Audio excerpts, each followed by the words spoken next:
ಮಾತೃಭೂಮಿ ಸಂಸ್ಥೆಗೆ ಇವರು ಕಾರ್ಯದರ್ಶಿಯಾಗಿದ್ದಾರೆ. JVM ಶಿಕ್ಷಣ ಸಂಸ್ಥೆ ಹಾಗೂ NSS ಅಂತ ನಾವು Bengaluru city university, Bengaluru university ಇದಕ್ಕೆ ಏನಂತ ಹೇಳಿದ್ದೀವಿ, ಅದಕ್ಕೆ ಕೂಡ ಇವರು ಕಾರ್ಯಾಧ್ಯಕ್ಷರಾಗಿ ಸತತವಾಗಿ ಎಲ್ಲ ಸಂಸ್ಥೆಗಳ ಒಂದು ರಿಕ್ವೈರ್ಮೆಂಟ್ ಅಂತ ಏನಂತ ಹೇಳ್ತೀವಿ ತಿಳಿದುಕೊಂಡು ಅದಕ್ಕೆ ಸ್ಪಂದಿಸ್ತಾ ಇದ್ದಾರೆ. 45 ವರ್ಷಗಳ ಇವರ ಒಂದು ವಯಸ್ಸಿನಲ್ಲಿ ಎಷ್ಟೋ ಕೆಲಸ ಕಾರ್ಯಗಳನ್ನು ಸಾಧಿಸಿದ್ದಾರೆ. ಹೇಳಬೇಕು ಅಂತ ಹೇಳಿದರೆ ಇವರ ಪ್ರಶಸ್ತಿ ಪುರಸ್ಕಾರಗಳನ್ನ ದಯವಿಟ್ಟು ಗಮನಿಸಿ.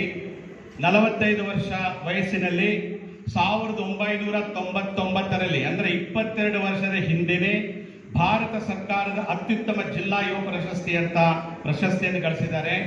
ಭಾರತ ಸರ್ಕಾರದಿಂದ, ದಯವಿಟ್ಟು ಕೇಳಿ, ಇದು ಕರ್ನಾಟಕ ಸರ್ಕಾರ ಅಲ್ಲ, ಭಾರತ ಸರ್ಕಾರ. ಆ ಒಂದು ಹೆಮ್ಮೆ, ಆ ಒಂದು ಸಂತೋಷ ಅವರು ಹಂಚಿಕೊಂಡವರಿಗೆ ಇರುತ್ತೆ. ಭಾರತ ಸರ್ಕಾರದಿಂದ ಪ್ರಶಸ್ತಿ ಅಂದರೆ ಅದು ಸುಲಭದ ಮಾತಲ್ಲ. 45 ವರ್ಷ, ಇವಾಗ 21 ವರ್ಷದ ಹಿಂದೆ ಈ ಒಂದು ಪ್ರಶಸ್ತಿಯನ್ನ ಗಳಿಸ್ಕೊಂಡಿದ್ದಾರೆ ಅಂದರೆ ಇವರ ಅತ್ಯುತ್ತಮ ಸೇವೆಯನ್ನ ತಾವು ಇನ್ನೊಂದು ಸಲ ಇದನ್ನ ಮೆಲುಕು ಹಾಕಬೇಕು ಅಂತ ನಾನು ಹೇಳ್ತಾ ಇದ್ದೀನಿ. 2000ರಲ್ಲಿ ಕರ್ನಾಟಕ ಸರ್ಕಾರದ ರಾಜ್ಯ ಯುವ ಪ್ರಶಸ್ತಿಯನ್ನು ಗಳಿಸಿದ್ದಾರೆ. ಮತ್ತೆ 2000ರಲ್ಲಿ ಅಮೆರಿಕಾದ ಬಯೋಗ್ರಫಿಕಲ್ ಸಂಸ್ಥೆಯಿಂದ ಮ್ಯಾನ್ ಆಫ್ ದ ಮಿಲೇನಿಯಂ ಪ್ರಶಸ್ತಿಯನ್ನು ಗಳಿಸಿದ್ದಾರೆ. ಇದು ಅಮೆರಿಕಾದಿಂದ ಅಂತ ಹೇಳಿದರೆ ದಯವಿಟ್ಟು ನ್ಯಾಷನಲ್ ಅಂಡ್ ಇಂಟರ್ನ್ಯಾಷನಲ್ ಲೆವೆಲ್ವರೆಗೂ ಇವರು ತಮ್ಮ ಹೆಸರು ಯಾವ ರೀತಿಯಲ್ಲಿ ಮೂಲೆ ಮೂಲೆಗೂ ಇವರ ಒಂದು ಕಾರ್ಯಕ್ರಮ ಉತ್ಸಾಹದ ಕೈಯಿಂದ ಸೇರಿದೆ ಅಂತ ತಾವು ಗಮನಿಸಬೇಕು.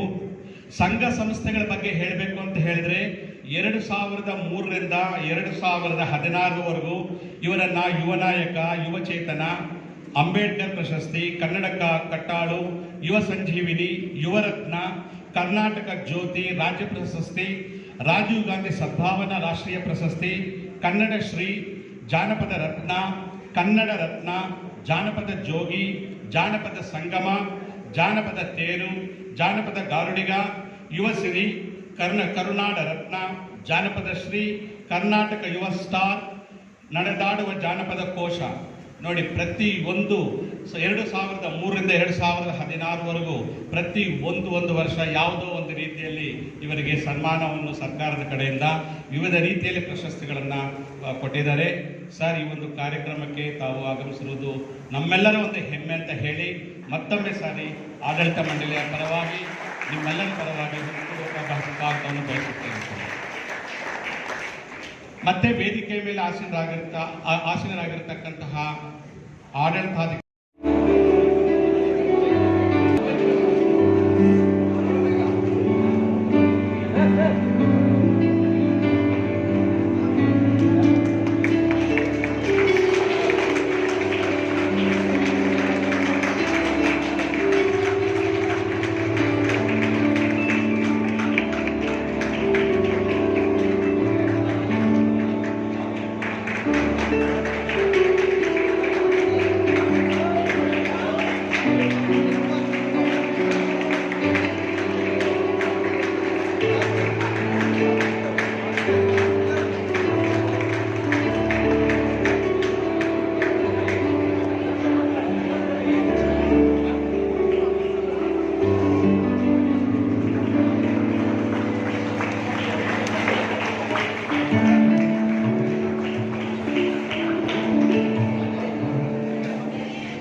ಈ ನಾಡು ನನ್ನದು, ಎನ್ನದವನ ಎದೆ ಸುಡುಗಾಡು ಅಂತ ಬಹಳಷ್ಟು ಸುಡುಗಾಡುಗಳ ಮಧ್ಯೆ ಇವತ್ತು RBNMS ಕಾಲೇಜಿನಲ್ಲಿ ಕನ್ನಡದ ಕಂಪು, ಕನ್ನಡದ ಸುಗಂಧ, ಕನ್ನಡದ ವಾತಾವರಣವನ್ನು ಸೃಷ್ಟಿಸಿದಂಥ ಈ ಕಾಲೇಜಿನ ಆಡಳಿತ ಮಂಡಳಿಗೆ, ಪ್ರಾಂಶುಪಾಲರಿಗೆ ನಾನು ಆಭಾರಿಯಾಗಿದ್ದೇನೆ, ಅಭಿನಂದಿಸುತ್ತಿದ್ದೇನೆ. ಮೊದಲಾದಾಗ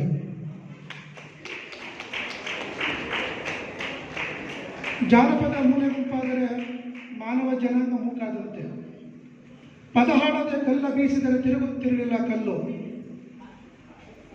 ಕರ್ನಾಟಕದ ಉದ್ದಕ್ಕೂ ಸುಮಾರು 30 ವರ್ಷಗಳ ಕಾಲ ನಾನು ಕನ್ನಡ ಮತ್ತು ಜಾನಪದದ ಬಗ್ಗೆ ಕೆಲಸ ಮಾಡ್ತಾ ಈ ರಾಜ್ಯದ ಪ್ರತಿಯೊಂದು ಜನಪದದ ಬುಡಕಟ್ಟು ಅಲಮಾರಿಗಳನ್ನ ನೋಡ್ತಾ ಎಲ್ಲೋ ಒಂದು ಕಡೆ ಕನ್ನಡಕ್ಕೆ ಜನಪದಕ್ಕೆ ಸಾವಿಲ್ಲ ಅನ್ನೋದನ್ನ ಖಂಡಿತವಾಗ್ಲೂ ಅರ್ಥಕೊಂಡೆ. ಕಾಲೇಜಿನ ರಂಗ ವಿದ್ವಾಂಸರಾದಂಥ ವೀರಭದ್ರಪ್ಪ ಅವರು ಇಷ್ಟೊತ್ತು ಅವ್ರ ಬಗ್ಗೆ ಹೇಳಿದಾಗ ನನಗೆ ಬಹಳ ಸಂತೋಷ ಆಯಿತು. ಜಾನಪದಕ್ಕೆ ಇಡೀ ಇಂಡಿಯಾಗೆ ಮೊದಲನೇ ಪ್ರೊಫೆಸರ್ ಜಿ ಪರಮಶಿವಯ್ಯ ಅವ್ರ ಜೊತೆಗಿದ್ದಂಥವ್ರು ಅಂತವರು. ಅವರಿಗೆ ಅದಕ್ಕೋಸ್ಕರ ನಾನು ಆಭಾರಿಯಾಗಿ ಅಭಿನಂದಿಸ್ತೀನಿ. ಅಂತ ಮಹಾನ್ ವ್ಯಕ್ತಿ ಈ ರಾಜ್ಯದಲ್ಲಿ ಹಾಮಾನಾಯಕ್ ಅವರು ಫೋಕ್ಲೋರ್ ಮತ್ತು ಫೋಕ್ ಬಗ್ಗೆ ಒಂದು ವ್ಯಾಖ್ಯಾನ ಕೊಡ್ತಾರೆ. ಫೋಕ್ ಅಂದರೆ ಜನಪದ, ಫೋಕ್ಲೋರ್ ಅಂದರೆ ಜಾನಪದ ಅಂತ. ಜನಪದ ಅಂದರೆ ಒಂದು, ಜಾನಪದ ಅಂದರೆ ಹಲವು. ಜನಪದ ಗೀತೆ, ಜನಪದ ಗಾದೆ, ಜನಪದ ಉಡುಪು, ಜನಪದ ಆಚರಣೆ, ಜನಪದ ನಂಬಿಕೆ, ಜನಪದ ಉಡುಪು, ಜನಪದ ಆಹಾರ, ಜನಪದ ನೃತ್ಯಗಳು, ಜನಪದದ ಎಲ್ಲ ಅಂಶಗಳನ್ನು ಸೇರುವಂಥ ಜಾನಪದ. ಕನ್ನಡದ ನವಂಬರ್ ಕನ್ನಡಿಗರು ನಾವು ಆಗಬಾರ್ದು. ಆಮೇಲೆ ಜಾನಪದಕ್ಕೆ ಭಾಷೆ ಇಲ್ಲ, ಧರ್ಮ ಇಲ್ಲ. ತಮಿಳಲ್ಲಿ ಜಾನಪದ ಇದೆ, ತೆಲುಗಲ್ಲಿ ಜಾನಪದ ಇದೆ, ಮರಾಠಿಯಲ್ಲಿ ಜಾನಪದ ಇದೆ, ಒರಿಸ್ಸಾದಲ್ಲಿ ಜಾನಪದ ಇದೆ, ಎಲ್ಲ ಭಾಷೆಗಳಲ್ಲೂ ಜಾನಪದ ಇದೆ. ಈ ಜಾನಪದ ಕೇವಲ ಹಿಂದೂಗಳಲ್ಲಿ ಮಾತ್ರ ಇಲ್ಲ, ಮುಸ್ಲಿಮ್ಸಲ್ಲಿ ಜಾನಪದ ಇದೆ, ಜೈನರಲ್ಲಿ ಜಾನಪದ ಇದೆ, ಪಾರ್ಸಿಗಳಲ್ಲಿ ಜಾನಪದ ಇದೆ. ತೊಟ್ಟಲಿಂದ ಚಟ್ಟದವರೆಗೂ ನಮ್ಮ ಪಯಣವೇ ಜಾನಪದ. ಪ್ರತಿಯೊಂದು ಹೆಜ್ಜೆ ನಾವು ತಾಯಿ ಬಾಣಂತಿ ಆಗಿರ್ತಕ್ಕಂಥ ಸಂದರ್ಭದಲ್ಲಿ 9 ತಿಂಗಳು 9 ಪದ ಹಾಡ್ತಾರೆ. ನಮ್ಮಲ್ಲಿ ಎಷ್ಟೋ ಜನ ಪದ ಕೇಳಲೇ ಇಲ್ಲ. ಮಗು ಹೆರಿಗೆ ಆಗಿದ ತಕ್ಷಣ ಸೂರ್ಗಿತ್ತಿಗೆ ಒಂದು ನಮನ ಹೇಳ್ತಾರೆ, ಅಗಸರಿಗೆ ಒಂದು ನಮನ ಹೇಳ್ತಾರೆ. ಮಗು ಹೆರಿಗೆ ಆಗ್ತಿದೆ ಅಂತ ಅಗಸರಿಗೆ ಫಸ್ಟ್ ಗೊತ್ತಾಗ್ತಿದ್ದು. ಎಂಥ ಒಂದು ಪರಿಕಲ್ಪನೆ ನಮ್ಮಲ್ಲಿ ಜನಪದದಂದ್ರೆ, ಜನಪದರಿಗೆ ಯಾವತ್ತೂ ಅಷ್ಟೇ ಸುಳ್ಳು ಹೇಳಿ ತಪ್ಪು ಮಾಡಿ ಅಭ್ಯಾಸಗಳಿಲ್ಲ. ನಿಮ್ಗೊಂದು ಸಣ್ಣ ಉದಾಹರಣೆ ಕೊಡ್ತೀನಿ. ನಮ್ಮಲ್ಲಿ ಇಂಡಿಜಿಯಸ್ ನಾಲೆಜ್ ಇರ್ತಕ್ಕಂಥ ಜನ ಜಾನಪದರು, ಪಾರಂಪರಿಕ ಜ್ಞಾನ ಇತ್ತು ನಮ್ಮ ಜಾನಪದರಿಗೆ. ನಮ್ಮ ಇದು ಅಂಡಮಾನ್ ನಿಕೋಬಾರ್ ದ್ವೀಪದಲ್ಲಿ ಒಂದ್ಸರಿ ಸುನಾಮಿ ಆಯಿತು. ಸುನಾಮಿ ಆದಂಥ ಸಂದರ್ಭದಲ್ಲಿ ಅಲ್ಲಿರ್ತಕ್ಕಂಥ ಭೋಗ್ಯ ಅಂತ ಬುಡಕಟ್ಟು ಸಮುದಾಯದ ಬಗ್ಗೆ ಮೊದಲು ಏನಾಗುತ್ತೆ ಅಂತ ಗೊತ್ತಿತ್ತು. ಹೇಗೆ ಗೊತ್ತಿತ್ತು? ಇಂಡಿಜಿಯಸ್ ನಾಲೆಜ್, ಪಾರಂಪರಿಕ ಜ್ಞಾನ.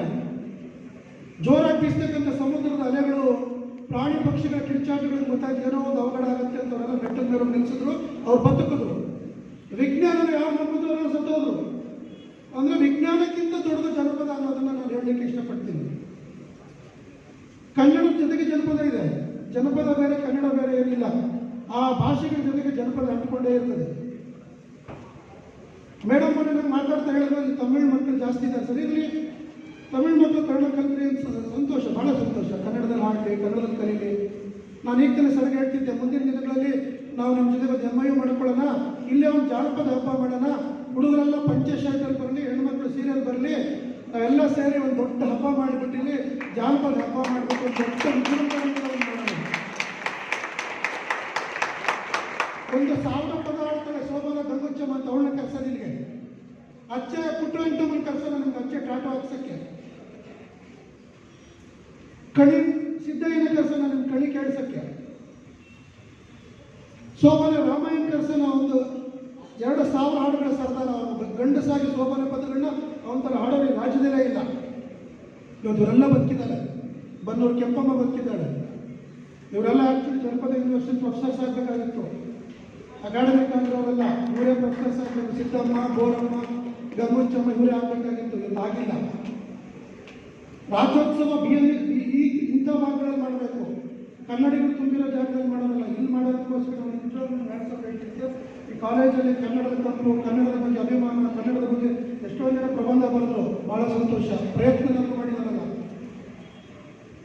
ಎಲ್ಲದಕ್ಕಿಂತ ಮುಖ್ಯವಾಗಿ NCC ಅಂದರೆ ನನಗೆ ಭಾಳ ಸಂತೋಷ. ಯಾಕಂದರೆ ನಾನು 2008ರಲ್ಲಿ RD ಪೇರೆಡ್ ಲೀಡ್ ಮಾಡಿದ್ದೆ ಕರ್ನಾಟಕದಿಂದ. ರಾಷ್ಟ್ರಪತಿಗಳ ಔತಣ ಕೂಡ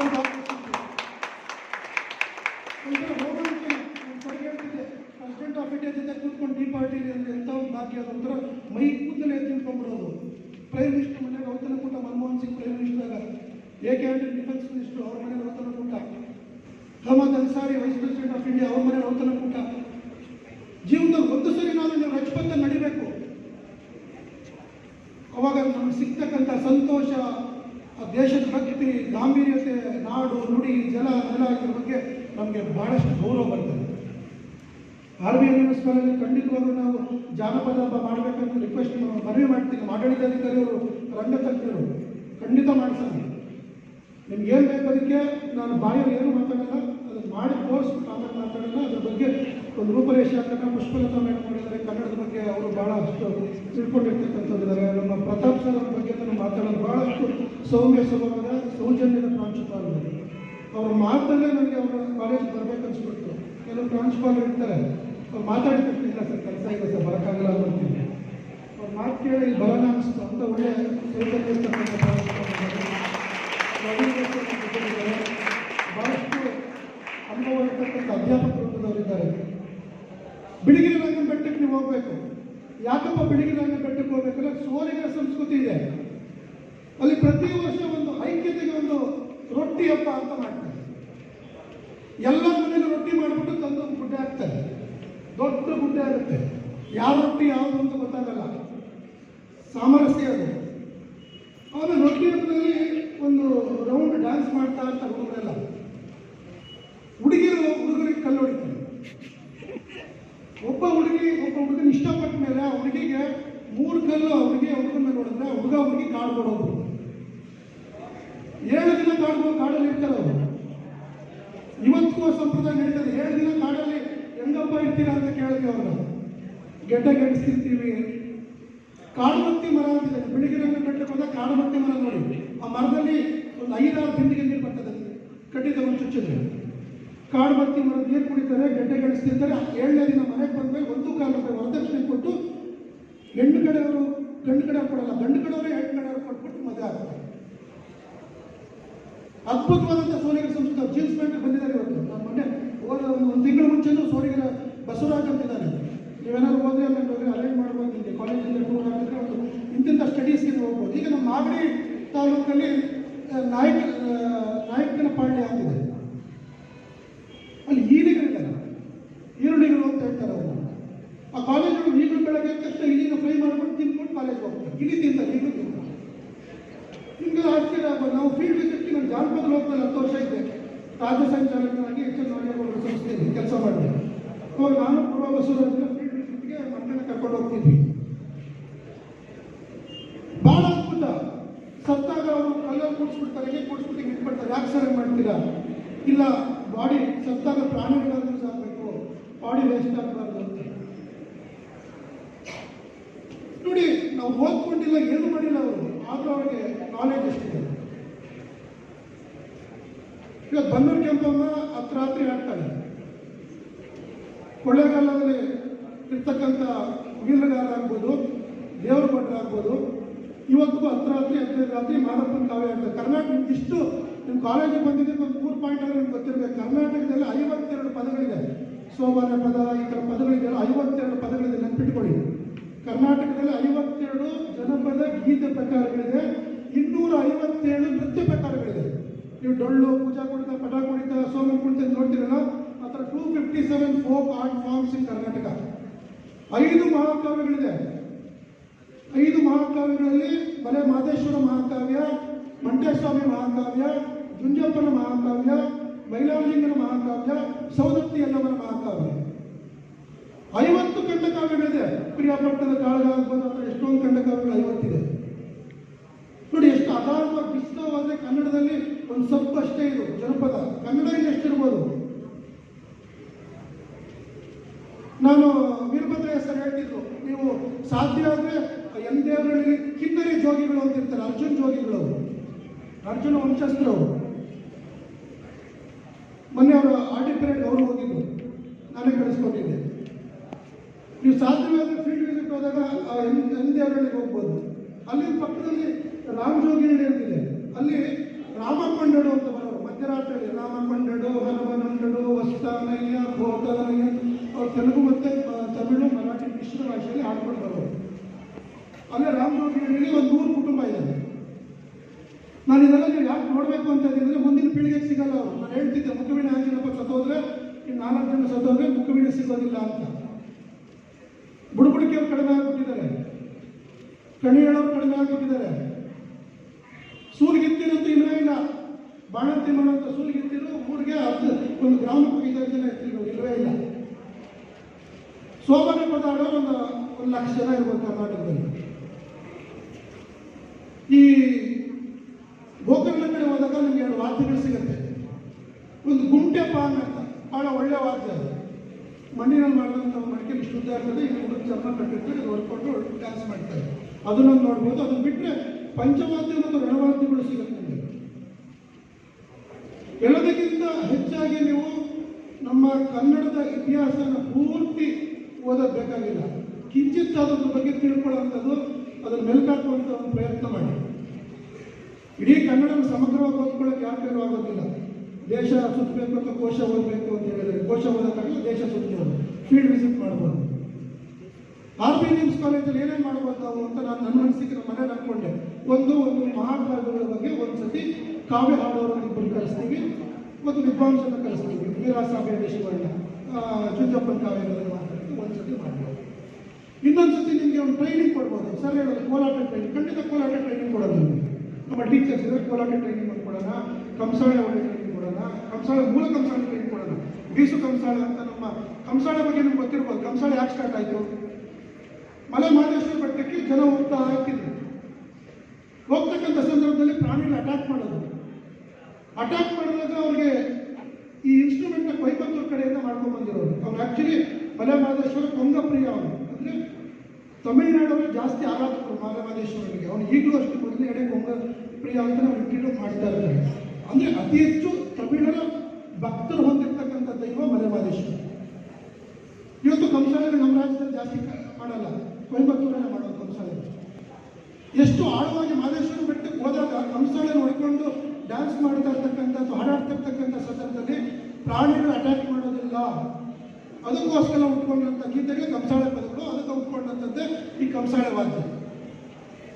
ವೀರಭದ್ರ ಕುಣಿತ, ವೀರಗಾಸೆ ಒಂದು ಜನಾಂಗದ ನೃತ್ಯ. ಈಗ ಕಂಸಾಳೆ ಹೇಗೆ ದೇವರ ಭಟ್ರು ಮಾಡ್ತಾರೆ, ಮತ್ತೆ ಆ ಭಾಗದ ಜನ ಮಾಡ್ತಾರೆ.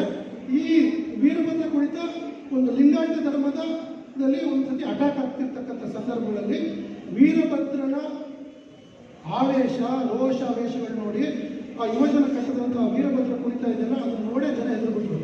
ಓ, ಬಹಳ ವೀರಪ್ಪ, ಇವನ್ನೆಲ್ಲ ಏನು ಮಾಡಲಿಕ್ಕೆ ಬಹಳಷ್ಟು. ಈಗ ಡೊಳ್ಳು ಕುಣಿತ, ಈ ನಿಗರು ಮತ್ತು ಕುರುಬರು ಮನೆಯಲ್ಲಿ ಹುಟ್ಟಿದಂಥ ಡೊಳ್ಳು ಕುಣಿತ ಇದು ಅಂದರೆ ಆ ಜನಾಂಗದವರೇ ಅದನ್ನು ಪಾಲಿಸ್ತಾ ಇಲ್ಲ, ಎಲ್ಲರೂ ಕಲಿತಾ ಇದ್ದಾರೆ, ಎಲ್ಲರೂ ಕಲಿಬೋದು. ಮತ್ತು ಎಲ್ಲದಕ್ಕಿಂತ ಹೆಚ್ಚಾಗಿ ನೀವು ಒಂದು ನೆನಪಿಟ್ಕೊಳ್ಳಿ, ಭಾಷೆ ಬಗ್ಗೆ ನಿಮಗೆ ಅಭಿಮಾನ ಇರಲಿ, ದುರಾಭಿಮಾನ ಬೇಡ. ಎಲ್ಲ ಭಾಷೆಗಳನ್ನು ಗೌರವಿಸಿ. ಇದು ದೊಡ್ಡದು ಅದು ಚಿಕ್ಕದು ಅನ್ನೋ ಭಾವನೆ ಇಲ್ಲ. ಭಾಷೆ ಧರ್ಮಗಳ ಬಗ್ಗೆ ನಿಮಗೆ ಮಕ್ಕಳಿಗೆ ತಲೆಯಲ್ಲಿ ಹೇಳಿರಬಾರ್ದು. ಟ್ರಾನ್ಸ್ಪರೆನ್ಸಿ ಇರಬೇಕು ನಿಮ್ಮಲ್ಲಿ. ಯಾವತ್ತೂ ಅಷ್ಟೇ ಎಲ್ಲರೂ ನಾವು ಭಾರತೀಯರು ಅಂತ ಒಂದೇ ಒಂದು ಮನಸ್ಸಲ್ಲಿದ್ದರೆ ಸಾಕು. ರಾಜ್ಯಗಳ ವಿಂಗಡಣೆಗಿಂತ ಹೆಚ್ಚು ನಾವು ದೇಶಭಕ್ತರಾಗಿರ್ತಕ್ಕಂಥ ಒಂದು ಕೆಲಸ ಮಾಡೋಣ. RBNS ಕಾಲೇಜಲ್ಲಿ ಕನ್ನಡದ ಕಾರ್ಯಕ್ರಮಗಳನ್ನ ಹೆಚ್ಚೆಚ್ಚು ಮಾಡೋಣ, ಜನಪದ ಕಾರ್ಯಕ್ರಮಗಳನ್ನ ಮಾಡ್ತಾ ಹೋಗೋಣ.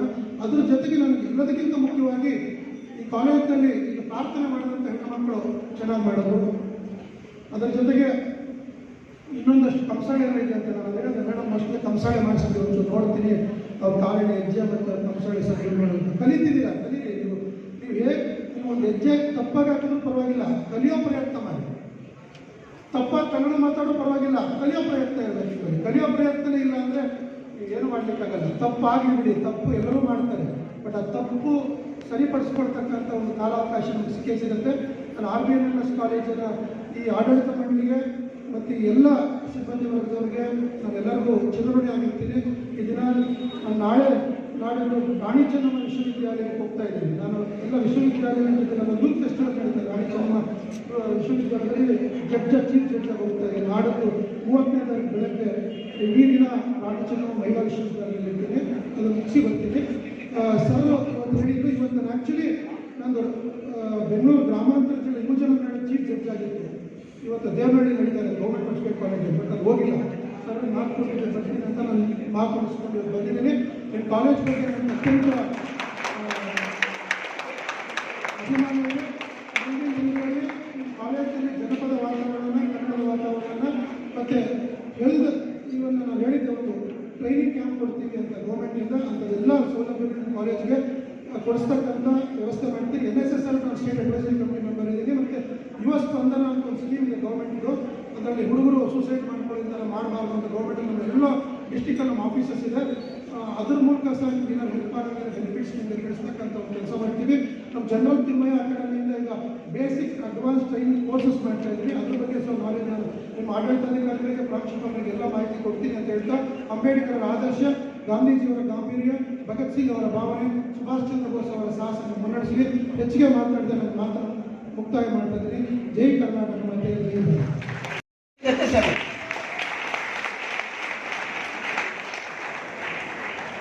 ಎರಡನೇದು, ಆಡಳಿತಾಧಿಕಾರಿಯಾಗಿ ಕೂಡ ನಾನು ಈ ವರ್ಷದಲ್ಲಿ ಅಟೆಂಡ್ ಮಾಡ್ತಾ ಇರುವ 5ನೇ ಕನ್ನಡ ರಾಜ್ಯೋತ್ಸವ. ಇದು 2 ಕಾರ್ಯಕ್ರಮಕ್ಕೆ ನಾನೇ ಗೆಸ್ಟ್ ಆಗಿ ಹೋಗಿದ್ದೆ.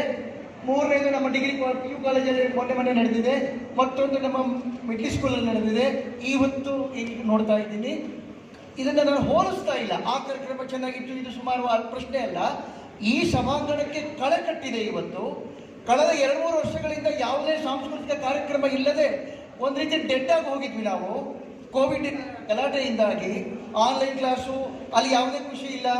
ಇವತ್ತು ನೋಡಿ ಎಷ್ಟು ಖುಷಿ ಇದೆ, ಇಲ್ಲಿ ಲವಲವಿಕೆ ಇದೆ, ಎಂಥ ಒಂದು ಕ್ರಿಯೇಟಿವಿಟಿ ಇದೆ. ಬಹಳ ಖುಷಿಯಾಗಿದೆ. ಅದಕ್ಕೆ ಕನ್ನಡ ಉಪನ್ಯಾಸಕನಾಗಿ ನನಗೆ ಖುಷಿಯಾಗಿದೆ, ಆಡಳಿತಾಧಿಕಾರಿಯಾಗಿಯೂ ಖುಷಿಯಾಗಿದೆ. ಇಂಥ ಒಂದು ಅಪರೂಪದ ಕಾರ್ಯಕ್ರಮ ರೆಡಿ ಮಾಡಿ ಕೊಟ್ಟಿದ್ದೀರಲ್ಲ ನೀವೆಲ್ಲ ಸೇರಿ, ಇದೆಲ್ಲರಿಗೂ ಈ ಕೃತಜ್ಞತೆ ಸಲ್ಲತ್ತೆ. ಓಕೆ, ನಾನು 2 ಮುಖ್ಯವಾದ ಪ್ರಕಟಣೆ ಕೊಡಬೇಕು, ಅನೌನ್ಸ್ಮೆಂಟ್ ಕೊಡಬೇಕು ನಾನು. ಅದು ನಿಮಗೆ ಸಂಬಂಧಪಟ್ಟದ್ದು, ಕಾಲೇಜಿನ ವಿದ್ಯಾರ್ಥಿಗಳಿಗೆ ಸಂಬಂಧಪಟ್ಟದ್ದು. ಪ್ರೀತಿಯ ವಿದ್ಯಾರ್ಥಿಗಳೇ, ನಮ್ಮ ಕಾಲೇಜಿಗೆ ನೀವು ಯಾವ್ಯಾವುದೋ ಕಡೆಯಿಂದ ಬರ್ತಾ ಇದ್ದೀರಿ, ಇಲ್ಲಿ ಬಸ್ ಸಂಪರ್ಕ ಇಲ್ಲ. ಈಗ ಆಲ್ರೆಡಿ ಪ್ರತಾಪ್ ಸರ್ ನಿಮ್ಗೆ ಅದನ್ನು ಅನೌನ್ಸ್ ಮಾಡಿದ್ದಾರೆ. ಆ ಸಿಟಿ ಬಸ್ ಸಂಪರ್ಕ ನಮ್ಮ ಮಕ್ಕಳಿಗೆ ಮುಂಚೆ ಇತ್ತು. ನಾನು ಇಲ್ಲೇ ಕೆಲಸ ಮಾಡುವಾಗ ಸಿಟಿ ಬಸ್ ಎಲ್ಲ ಬರ್ತಾ ಇದ್ದೆ ನಾನು. ಬಹಳ ಕನ್ವೀನಿಯಂಟ್ ಆಗಿ ಸಿಟಿ ಬಸ್ಗಳಿತ್ತು.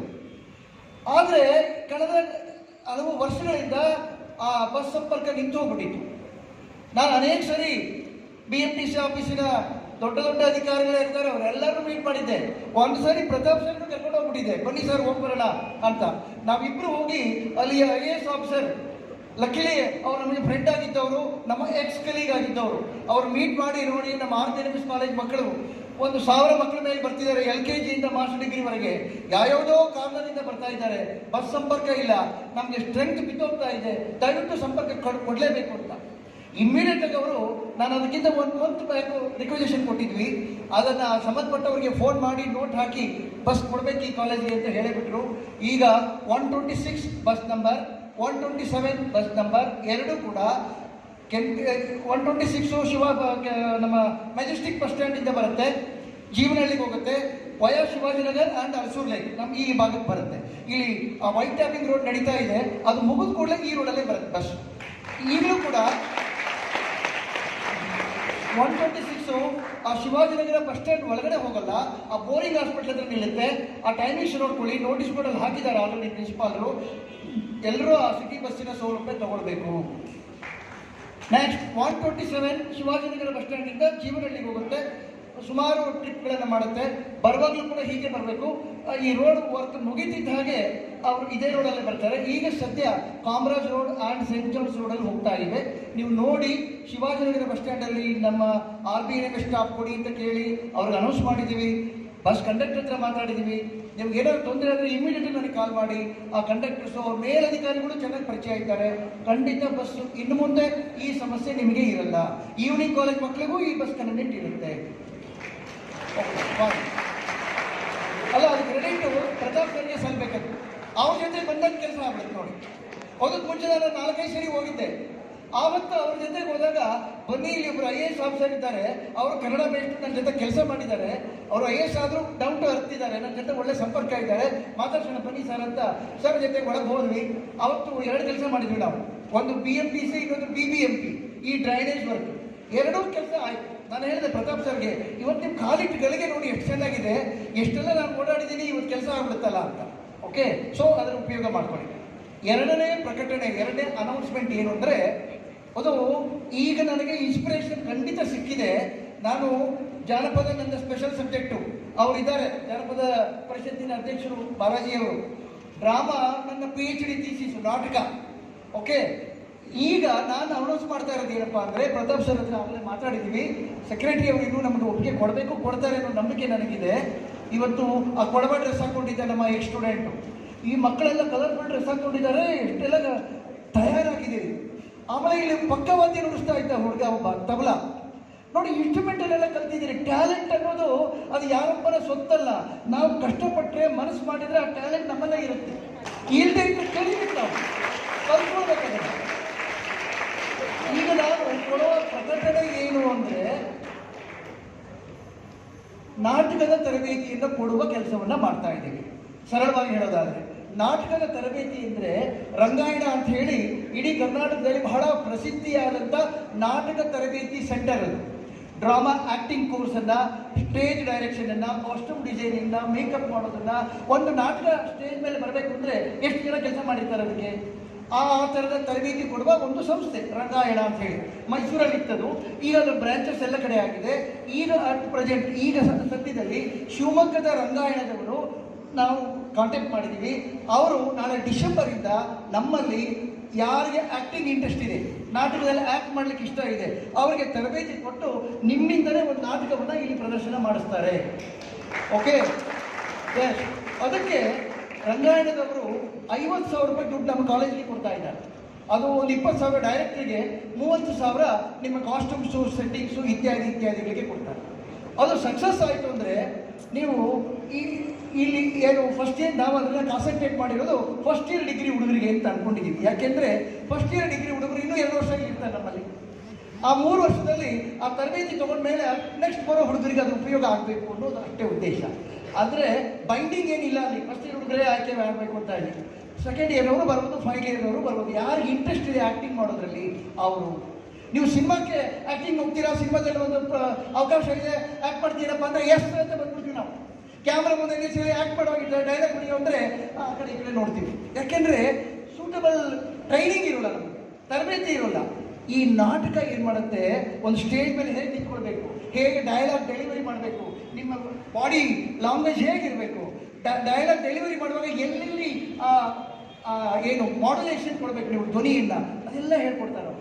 ಸೊ ಆ ಥರದ ಒಂದು ತರಬೇತಿ ತೊಗೊಂಡಿರೋರೆ ಇವತ್ತು ಸಿನಿಮಾ ಕ್ಷೇತ್ರದಲ್ಲಿ, ಸೀರಿಯಲ್ ಕ್ಷೇತ್ರದಲ್ಲಿ ಎಕ್ಸ್ಪರ್ಟ್ಸ್ ಸೇರಿದಾರಲ್ಲ ಆ್ಯಕ್ಟರ್ಸು, ಅವರೆಲ್ಲ ಡ್ರಾಮಾ ಟ್ರೈನಿಂಗ್ ತೊಗೊಂಡಿರೋರೆ, ಅವರು ಆ್ಯಕ್ಟಿಂಗ್ ಕೋರ್ಸನ್ನು ಮಾಡಿರೋರು. ಅವರು ಆ್ಯಕ್ಟಿಂಗ್ ಕೋರ್ಸಲ್ಲಿ ಯಾರು ಪರ್ಫೆಕ್ಟಾಗಿ ಕಲಿತೀರಿ, ನೀವು ಆ್ಯಕ್ಟರ್ ಆಗ್ಬೋದು, ಸ್ಟೇಜ್ ಡಿಸೈನರ್ ಆಗ್ಬೋದು, ಕಾಸ್ಟ್ಯೂಮ್ ಡಿಸೈನರ್ ಆಗ್ಬೋದು, ಸ್ಟೇಜ್ ಸೆಟ್ಟರ್ ಆಗ್ಬೋದು, ಮ್ಯೂಸಿಕ್ ಡೈರೆಕ್ಟರ್ ಆಗ್ಬೋದು, ಏನೂ ಆಗ್ಬೋದು. ಇದು ಲಾರ್ಜ್ ಸ್ಕೇಲಲ್ಲಿ ಸಿನಿಮಾದಲ್ಲಿ ಆಗುತ್ತೆ. ಸಿನಿಮಾದಲ್ಲಿ ಆಗುವಾಗ ನೀವು ಸಿನಿಮಾ ಆ್ಯಕ್ಟಿಂಗ್ ಕೋರ್ಸ್ ಹೋಗಬೇಕು ಅಂದರೆ ಬೆಂಗಳೂರಲ್ಲೇ ಆದರ್ಶ ಫಿಲ್ಮ್ ಇನ್ಸ್ಟಿಟ್ಯೂಟ್ ಅಂತ ಇದೆ. ನಾಗಾಭರಣ ಅವರು ಒಂದು ಮಾಡಿದ್ದಾರೆ, ನಾಗತಿಯಲ್ಲಿ ಚಂದ್ರಶೇಖರ್ ಒಂದು ಮಾಡಿದ್ದಾರೆ. ಪೂನಾಕ್ಕೆ ಹೋದರೆ ಪೂನಾ ಫಿಲ್ಮ್ ಇನ್ಸ್ಟಿಟ್ಯೂಟ್ ಇದೆ. ದೆಹಲಿಗೆ ಹೋದರೆ ನ್ಯಾಷನಲ್ ಸ್ಕೂಲ್ ಆಫ್ ಡ್ರಾಮಾ ಇದೆ. ಎಷ್ಟೆಲ್ಲ ಇದೆ. ನಿಮಗೆ ಆ್ಯಕ್ಟಿಂಗ್ ಕೋರ್ಸಲ್ಲೇ ಇಂಟ್ರೆಸ್ಟ್ ಇತ್ತು, ನಿಜವಾಗಿ ನಿಮಗೆ ಆ್ಯಕ್ಟಿಂಗ್ ಇಂಟ್ರೆಸ್ಟ್ ಇದೆ ಅಂದರೆ ಕಲೀಲಿಕ್ಕೆ ಬೇಕಾದಷ್ಟು ದಾರಿಗಳಿವೆ. ಆ ಎಲ್ಲ ದಾರಿಗಳು ನನಗೆ ಗೊತ್ತಿವೆ. ನಾನು ಕೂಡ ಡ್ರಾಮಾ ಆ್ಯಕ್ಟಿಂಗ್ ಕೋರ್ಸ್ ಮಾಡಿಯೇ ಟ್ರೈನಿಂಗ್ ಮಾಡ್ಕೊಂಡಿರೋದು. ಆ ಬೇಸ್ ಮೇಲೆ ನಾನು ಡಾಕ್ಟರೇಟ್ ಮಾಡಿರೋದು ಕೂಡ ನಾಟಕದ ಬಗ್ಗೆ. ಇರಲಿ ಮಕ್ಕಳೇ, ಈ ಪ್ರಶ್ನೆ ಏನಂದರೆ, ನಾನು ಯಾಕೆ ಇಷ್ಟು ವಿಸ್ತಾರವಾಗಿ ಹೇಳ್ತಾ ಇದ್ದೀನಿ ಅಂದರೆ, ನಿಮ್ಮ ಈ ಕ್ರಿಯೇಟಿವಿಟಿ ಏನೆಲ್ಲ ಮಾಡಿದ್ದೀನಿ ನೋಡಿ. ಎಷ್ಟು ಡ್ರೆಸ್ಗಳು ಹಾಕ್ಕೊಂಡಿದ್ದೀರಿ. ಒಬ್ಬ ಕೊಡವ ಡ್ರೆಸ್ಸೇ ಹಾಕೊಂಡ್ಬಂದ್ಬಿಟ್ಟ, ಕೊಡವ ಕುಣಿಬೇಕು ನೀನು ಅಂದರೆ 3 ಸಾವಿರ ಕುಡಿತೀನಿ ಅಂತ ಹೇಳ್ದ. ಅವ್ನು ಕಲೀಲಿ, ಆ ಇಂಟ್ರೆಸ್ಟನ್ನು ತೋರಿಸ್ಲಿ ಅವನು. ವಿದ್ಯಾರ್ಥಿಗಳೇ, ನೀವು ಆಸಕ್ತಿ ಇಟ್ಕೊಂಡಿದ್ರೆ ನಮ್ಮ ಅಧ್ಯಾಪಕ ಮಿತ್ರರು, ಪ್ರಾಚಾರ್ಯರು ನಿಮಗೆ ಏನು ಬೇಕೋ ಅದನ್ನು ಕೊಡೋಕ್ಕೆ ರೆಡಿ ಇದ್ದೀವಿ ನಾವು. ಮ್ಯಾನೇಜ್ಮೆಂಟ್ ಕೂಡ ಸದಾ ಸಿದ್ಧವಾಗಿರುತ್ತೆ. ಅದೆಲ್ಲವನ್ನು ಉಪಯೋಗ ಮಾಡಿಕೊಳ್ಬೇಕು ಅನ್ನೋದು ನಿಮ್ಮಲ್ಲಿ ನನ್ನ ಕಳಕಳಿಯ ಮನವಿ.